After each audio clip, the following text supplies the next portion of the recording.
This is a traffic jam. Wait, no, not that one. This one. I'm talking about 8,800 meters above sea level, just below the summit of Mount Everest, and people are dying waiting in this line. In 2019, 11 climbers died on Everest. Experts say several of those deaths weren't caused by avalanches, storms, or frostbite. They were caused by the weight. Too many people, not enough oxygen. A queue that stretched for hours in the death zone where your body starts shutting down after about 20 minutes without supplemental air. If this mountain is so dangerous and everybody knows it, why does Nepal keep selling more tickets? The answer isn't complicated, it's just money. Because Mount Everest is no longer just the world's tallest mountain. It's a $300 million per year industry. And today, we're going to talk about exactly how that happened.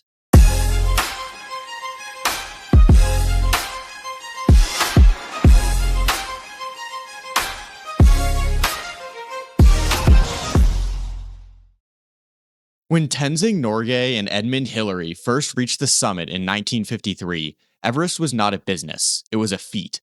A national expedition, government-backed, years in the making. For decades after, the governments of Nepal and Tibet kept it that way. It was tightly controlled, limited access, and one permit per season. Then the 1990s happened. A handful of Western guides, most famously Rob Hall of Adventure Consultants and Scott Fisher of Mountain Madness, had a pitch for the Nepalese government. Let us take wealthy clients up the mountain and we'll all get rich. Nepal agreed, and almost overnight, the mountain transformed.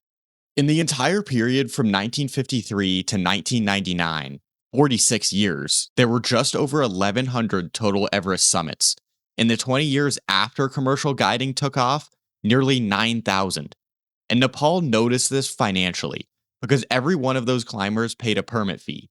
And that fee, and everything else those climbers spent getting there, became one of the most important revenue streams in one of the poorest countries on Earth. So what does it actually cost to climb Everest? The short answer is a lot more than just the permit. Nepal just raised its permit fee to $15,000 per person, a 36% increase that took effect in 2025. That sounds like a lot, but it's not even close to the biggest expense. The average all-in cost to attempt Everest right now is around $58,000. Premium guided expeditions from Western companies run anywhere from $80,000 to $115,000. So where does the rest go? Let's break it down. Your guide company takes a significant cut. A Western guide takes $15,000 to $25,000 for the season. Then there's the oxygen. Each canister costs around $550, and a typical climber uses 8 to 12 of them. Sherpa wages, base camp logistics, and food transport up the mountain can run $20,000 for a group. Flights to Kathmandu, internal flights to the trailhead, and gear will run you $8,000 to $15,000 minimum. And that doesn't even include insurance, health checks, and tips, because tipping your Sherpa is not optional, it's survival culture on the mountain. In spring 2025, Nepal issued 469 climbing permits, generating over $5 million in permit revenue in a single season. And when you multiply those climbers by their full expedition costs, the broader Everest economy generates hundreds of millions annually. Nepal's tourism industry accounts for roughly 10% of its entire GDP, and Everest is the crown jewel. For a country where the average annual income is under $1,500, this is not a side hustle. This is the economy. But here's where the business gets uncomfortable, because Nepal's financial dependence on Everest creates a problem. The government has almost no incentive to limit who climbs or how many, and some operators have figured out exactly how to exploit that.